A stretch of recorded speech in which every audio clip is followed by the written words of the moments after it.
Nah berikutnya insya Allah jawaban akan dijawab oleh guru kita Habibana Habib Muhammad bin Yahya yang akan ditanyakan oleh Mas Rio. Silakan Mas Rio boleh berdiri untuk mengajukan pertanyaan. Assalamualaikum warahmatullahi wabarakatuh. Waalaikumsalam warahmatullahi wabarakatuh. Perkenalkan, nama saya Rio Arya Ditama. Di sini saya izin bertanya Ustadz Habib Yahya.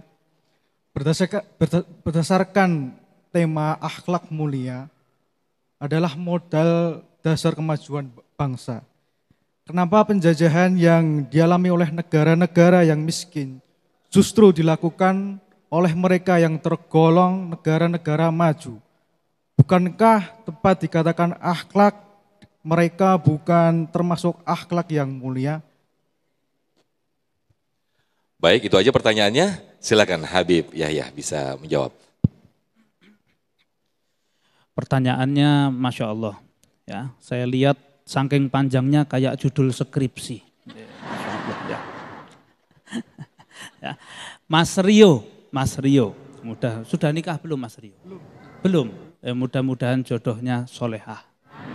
Berakhlakul karimah. Amin.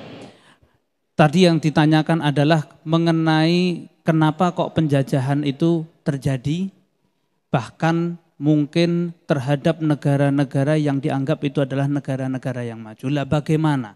Sesuai dengan tema kita saat ini. Saya mungkin ada satu cerita singkat saja, tidak perlu berpanjang lebar, paling sampai sebelum adzan maghrib nanti. Ya, ada satu cerita. Dulu ada seorang wanita solehah, pintar, baik, luar biasa. Tapi ketika wanita yang berprestasi tadi, bahkan titelnya luar biasa, kemudian dia dengan tetap berpegang teguh mengenakan jilbabnya karena sebagai seorang muslimah. Dia ditegur dengan teman-temannya yang juga punya titel yang luar biasa, yang kurang lebih mungkin juga seangkatannya begitu. Teman-temannya yang tentunya pada saat itu bukan beragama Islam. Tapi ketika ditegur dengan teman-temannya, kamu ini kenapa sih?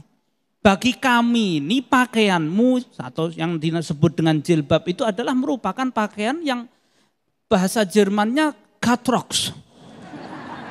Ya. Pakaiannya Katrox. Tapi kenapa kok kamu masih memakai padahal kamu ini benar-benar sebagai seorang yang dianggap intelektualnya tinggi? Dijawab dengan dia. Dan jawabannya ini luar biasa. Kamu lihat daerah-daerah yang disebut daerah-daerah primitif. Mereka nggak kenal ilmu, nggak kenal agama, maka mereka buka aurat itu dianggap biasa.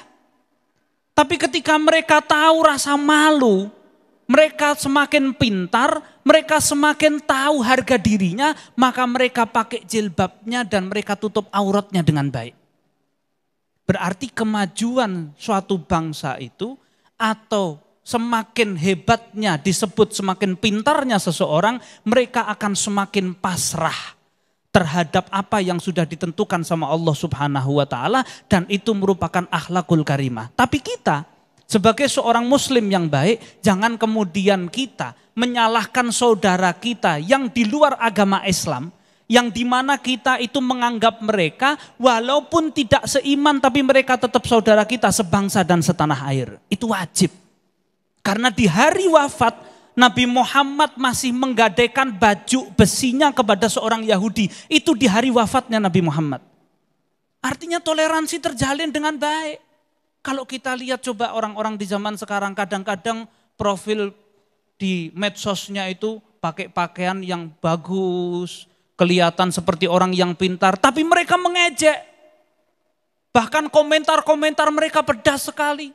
Mengejek ibadah daripada saudara-saudari kita. Padahal itu gak diajarkan sama Nabi Muhammad.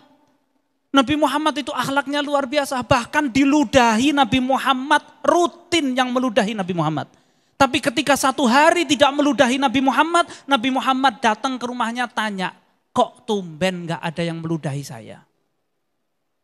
Coba kalau kita, Nabi Muhammad datang bawa makanan, dikasihkan sama orang tersebut. Coba kalau kita juga datang, saya pun juga mungkin akan datang membawa makanan, tapi saya kasih sianida.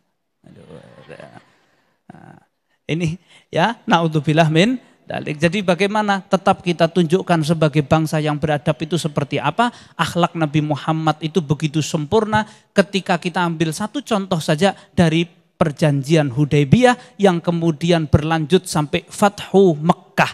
Nabi Muhammad itu orang yang selalu mengalah, bukan untuk kalah, tapi untuk kemenangan sampai nanti di akhirat. Mudah-mudahan kita bisa mencontoh akhlak tersebut. Amin, amin ya rabbal alamin. Masya Allah, terima kasih Habib Muhammad bin Yahya atas jawaban yang sangat luar biasa sekali. Nah pemirsa, kita masih akan ada sesi tanya jawab, ada 2 segmen. Kita akan kembangkan lagi tema kita yang sangat menarik ini. Tetaplah di Damai Indonesiaku, usai jeda kami akan kembali.